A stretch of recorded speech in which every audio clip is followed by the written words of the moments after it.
able to understand that yes, this is a life-changing phase for me, and anything that is changing your life is not going to be simple and easy. It will demand a next level of you.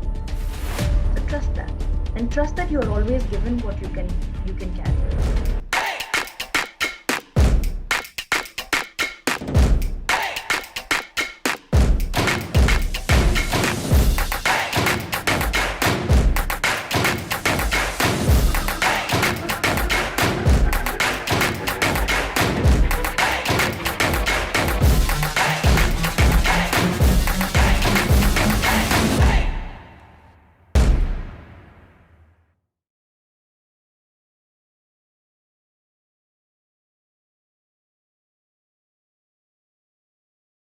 Human feelings should not always be stated by sayings. We humans can smile between both emotional and physical pain. Experts at the National Institute of Health believe that the ability to smile and laugh while recovering or during the grief process protects you. Interestingly, scientists think that we can smile during physical pain for protective purposes. Researchers monitored the facial expression of those undergoing painful procedures and found that they smiled more when they were alone. He concluded that people used this smile to reassure others that all is well. Hello and welcome to the Honest Talk by Freak Folks. I'm Harsh Pandey. For this particular session, we have with us very special guest today, Miss Ruqya Khan, ma'am. She's the founder of SMILETASTIC. She's an internationally honored changemaker, leading from chaos to clarity. She sees herself more as a smile strategist than a motivational speaker or life coach. She's a wordsmith. She works with words, delivering stories in print and on stage. Her journey is fascinating not due to the many places and people with whom she has shared her message, but because of the intention that drives her. So, first of all, ma'am, I welcome you to in this session. Thank you so much for joining and actually agreeing to share your thoughts with us. Thank you, Harsh. It's a pleasure to be on your show. Truly honored. Thank you, ma'am. It's our pleasure too. So, moving to the topic of today's session, which we have chosen is, what does your smile say about you? Humans smile for many reasons. Smiling makes you and everyone look happy. Your smile makes you perfect. When people smile, we are often fascinated. From a smile of a Mona Lisa to a young child, from real to fake, we are fascinated by every type of a smile. But behind every smile, there are many secrets. So my very first request to you is please explain to our viewers or discuss these secrets. What does one smile say about him or her? Wow. So, Harsh, you've literally covered the expanse of how many kinds of smiles there can be, right from Mona Lisa to the child, to the real, to the fake, to the pain, to the assurance. There are many reasons why people smile. And the smile that I talk about is actually an acronym. It's a 5-step process. I use my smile strategy to help people get from feeling stuck to unstuck. Right? Sometimes in life, you are in a place where you're feeling stuck. You don't know how to take the next decision. You don't know how to take that next step forward. So, this is where the SMILE strategy comes into place. S stands for silence the mind. M is manage your attention. I is identify the intention. L is let things go, and E is energize the possibilities. So it is this smile, because obviously when I give you a formula like this and you are connecting it in your life, then you connect it with a smile and you are so quick to recall that yes, this is what it stands for, and this is where what I need to work on and how I can move forward. So that's my answer for you. No, actually, this is really great. And the acronym which you defined, I'm sure the people, those who are following this session or actually watching this session, they are also going to find this meaningful. So, my next question to you is actually, we all know that many people are still living someone else's vision of life instead of what they truly want. We have one life. It's essential that we live each day in the best possible way based on what we desire, our ethics, passion, and the vision we have of living our lives. So my question to you is, or rather it's a kind of a request to you, is please explain to our viewers, why is it important for one to realize his ambiguous thoughts about life? It's your life. It's your life at the end of the day. Unfortunately, we are conditioned so much growing up, whether it's with our parents, whether it's with our teachers, our neighbors, our community, our culture, that we think this is how we have to be. And because we feel this is how we have to be, we don't grow outside that circle. And we don't change into the butterfly that we could possibly be, because we're constantly in a cocoon. We're constantly being taken care of by others, or living up to the validations that others have, expectations that others have. We want to be validated by those others.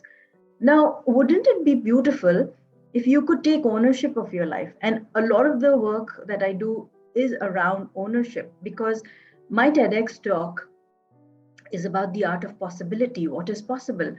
Unfortunately, a lot of us chase perfection. We want it to be perfect, then I will take the next step forward. What I say is aim for progress. If you can progress in your life and move forward, make a change, make a small tweak and keep moving. So an example that I can give you is of a plane that is flying in the sky.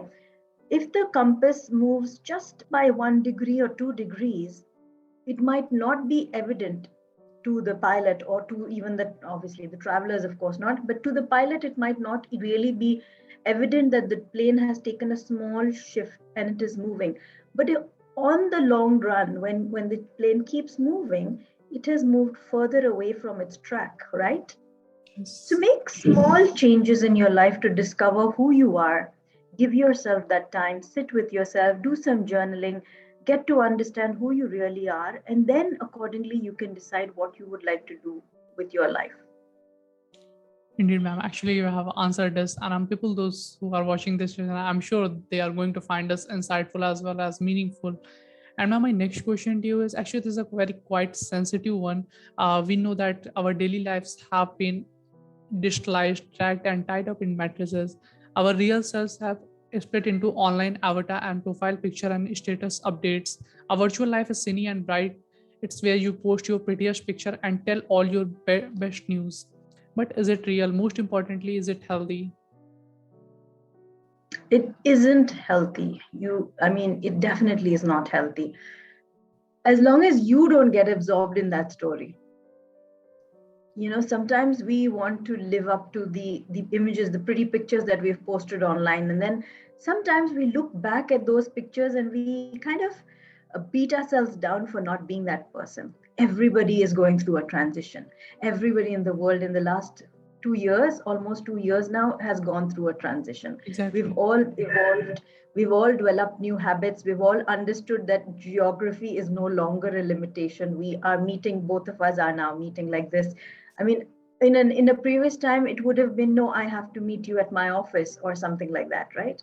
So everything is changing. But as long as you don't hold yourself responsible and you don't hold yourself at that level always to a past or to somebody else's way of presenting themselves, that's it. I think it's important to be in the present and to be kind to yourself. Exactly. No, I think you have very beautifully defined us. So we need to understand that it's actually good, but we don't have to actually look only on the side that everyone faces some kind of challenges. Everyone faces good things in their life, but they post only the good things. So we need to understand that people may be facing certain kind of challenges, but they are not posting, and we don't have to actually rely on this completely. So my next question to you is how your life choices will always reflect your morals and beliefs, how they will aid you in making a deliberate choice on what is important to you. Life choices. Great question, Harsh. And what I'd like to share over here is your choices define who you are. That's for sure.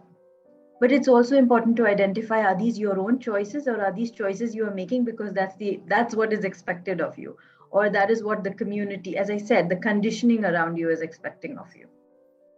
Understanding that. So let me give you an insight on my own journey. Sure. You gave all that beautiful introduction about the wordsmith, the writer, the NLP practitioner, all of that, great. But there did come a point in my life where I struggled. There came a point where none of my achievements, none of my journey mattered, because That was a point where I lost my dad. That was also the time when both my children left for university. October 2017. I found myself feeling very lost, angry, upset. I didn't feel like smiling. I definitely did not feel like smiling. I struggled. I went through a phase of silence. I stopped writing, coaching, presenting, speaking. Everything came to a standstill. Um, I tried very hard to fake a smile. I tried very hard to keep myself show to others that I'm okay, especially because my children were watching. So for me, it was important that, everything was okay on the home front, and even for my mother. But a few months later, my son and I, when my children and I, when we met in Australia, they asked my son asked me, "Ma, what have you been up to?" He's 18. He was 18 at the time. And I looked at him and I said, "I'm your mother. You can't speak to me like that." I tried pushing it away, Harsh. But he has been observant of me, and I'm so grateful of that. He asked me, "What about accountability?" And I thought to myself, yeah, here's a child who I've taught about accountability, who I've always presented with accountability, and now he's asking me that question, and it's only fair. So I went back to the drawing board and I made a choice to see what I can do for myself. And on May 1st, 2018, started my journey of doing daily live videos. Okay. And Harsh, today is day 1381 of that commitment, every day back to back. It This is really started with great. me wanting to help myself. Thank you. It started with me wanting to help myself. It wasn't with me wanting to change the world. No, I was struggling. I wanted something to do to get out of bed, wash my face, and face the world. So that is what I did. But it led me to touch many lives. It led me to impact others. It led me to help others better their relationships, their mind process. And so I realized that, yes, this is the right way to move forward.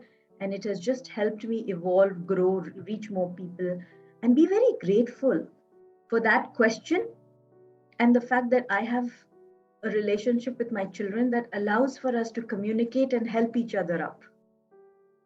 So, yeah. This is really great. And I think you have shared this. This is really, a kind of a pleasure for us. And you have actually narrated a very great example that every change starts from within. We need to understand.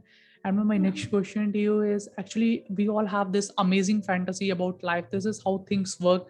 This is my plans. And as per my plans, everything should go like this. And if it won't go, then we give up. So, what would you like to say on this? Um, my plan, okay, I like that you asked me this question. And again, takes me back to the same example, because my plan had been, when the children leave for university, I will focus on myself. My plan had been, when they leave the nest, I will do what I want to do as a mindset coach, trainer. I will travel the world. I will share my smile. This was my bigger plan. But I have a saying. I say that man plans, God decides. Yeah, sometimes things don't work out the way you had wished for them to.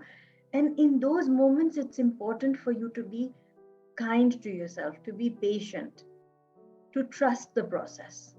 We give up because we have forgotten that we are not in charge. Yes. We think that we are, but we've forgotten that we are not in charge. It's in those moments that you should have more gratitude.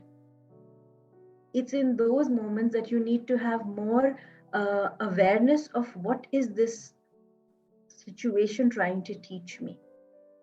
It feels hard. Yes, I have been through it, and I understand it. I went into a phase of silence. I went into a place of pushing everybody away. But then when I actually came out, was able to explore it a little bit more, I was able to understand that, yes, this is a life changing phase for me. And anything that is changing your life is not going to be simple and easy. it will demand a next level of you. So trust that, and trust that you are always given what you can carry. Indeed, ma'am. Actually, this is really great. And whatever you have faced in means you, I think in later part of your life, this is something very common I have seen some of my friends are facing these kind of challenges in very early stage of life. They are in 80s and 16, they are facing these kind of challenges. So I want you to know, actually, we are in a phase where a lot of youth are in confused state of minds. They don't have the plans for their life, and sometimes they get actually that much down that they think that we cannot do anything in this life. So what will be piece of advice would you like to give to them? Add healthy toppings to your life. Add healthy toppings to your life. So what do I mean by add healthy toppings? I mean, you, with the youth, you guys are very very pumped up about how you look, about you're taking care of your health and everything, right? So add healthy toppings to your life. So who are the people that you are moving with? What is the content that you are consuming? Content does not only mean the online stuff. I'm also talking about offline. What are the books you are reading? What are the TV shows you're watching? What are the podcasts that you're listening to? What are you eating? What are you consuming? Being sure that you are topping your life with healthy content is important. Add healthy toppings to your life. Emotions. What are the emotions that you are, adding into your space? Are you adding emotions of positivity, emotions of hope, trust, respect, love, gratitude? These are the toppings that you need in your life. Anything that is heavy, that is unhealthy, stay away from. Indeed, actually. And I want you to answer one more question, that actually we all face imposter syndrome when we believe that we are not amazing, we are not fantastic as we think, or people actually think about us. So what would you like to say about that? In those moments, I want you to smile. And no, I'm not being cheeky, because see, Harsh, what happens is when you smile, something happens internally in your body. That is, your happy hormones are secreted, Hmm. right? Your stress level goes down. Your cortisol level actually goes down. Your body, unconsciously, your body gets the signal that she's smiling. Hmm. Everything seems to, your brain begins to have this conversation with itself and says, everything seems to be out of order. There seems to be a lot of stress right now. There is a decision to make. However, she is smiling. So okay, let's start looking for evidence for why she's smiling, or why he is smiling. And as your mind then begins to look for that evidence, you begin to feel good on the inside. So what happens when you are facing with imposter syndrome? Your eyes go like this, you're worried, you're panicking, your heart is beating hard, you're not sure, and there's so much going on in your mind, right? So the S in my silence the mind is, in my smile, is silence the mind. That's why it's the very first step. Silence the mind, smile, and begin to observe how your chatter begins to go down, and then you are able to push forward and say, okay, this is a decision I have to make. I'm smiling. I'm beginning to feel a little better on this, and how am I going to move forward? And then the next steps that follow. Indeed, ma'am, this is really a very great answer. I'm truly very impressed. And I can say there's a lot Thank more to you. learn from you and absorb. And but today I don't want to take too much of your time. So moving to my last question of this session, what will be one Sure. piece of advice would you like to give to all the viewers watching this session? How they can keep smiling even in odds? Even in the odds. So, hmm. Harsh, a smile is a complete conversation. Yes. Yeah. So it's a conversation that you can have with another person. It's a conversation that you can have with yourself. When you wake up in the morning, when you get up in the morning, when you look at yourself in the mirror, when you're about to brush your teeth, how many of us actually make that effort to look at ourselves in the mirror, eye to eye? Take a moment in the morning, first thing, to look at yourself, acknowledge that you exist, look at yourself in the eye, smile, and say something positive. Say something positive like, I've got this. Give yourself a high five. It looks silly in the beginning, but the more you begin to acknowledge yourself, the more you begin to feel connected with yourself. So that's my piece of advice for anybody listening. Connect with yourself, get to know yourself, give yourself at least 5 minutes in the day to just get to know who you are and to smile. Indeed, this is truly insightful. And thank you so much, ma'am, for joining and giving your important time. It was a kind of a healthy conversation with you over the topic. And as I said, that there's a lot more to learn from you. We will do this. We will look for the more possibilities to arrange such kind of a podcast. And thank you, ma'am. Sure. Thank you for joining. Thank you very much, Harsh. It was really a joy having you on board. And if anybody would like to enroll, I have a 21-day challenge that I do called Reset for Success. And your listeners are welcome to hop on board. I'll leave a comment when you post this. Sure. I'll leave a comment with the link for people to register. And it's a fun program, 21 days challenge to reset. I would recommend all my viewers to go and check out this, and they will find the link of that program in the description of this video. Thank you so much, ma'am. Bye. Thank you very much. On the ground is where I stand. Never give up, that was always the plan. It's so cold outside.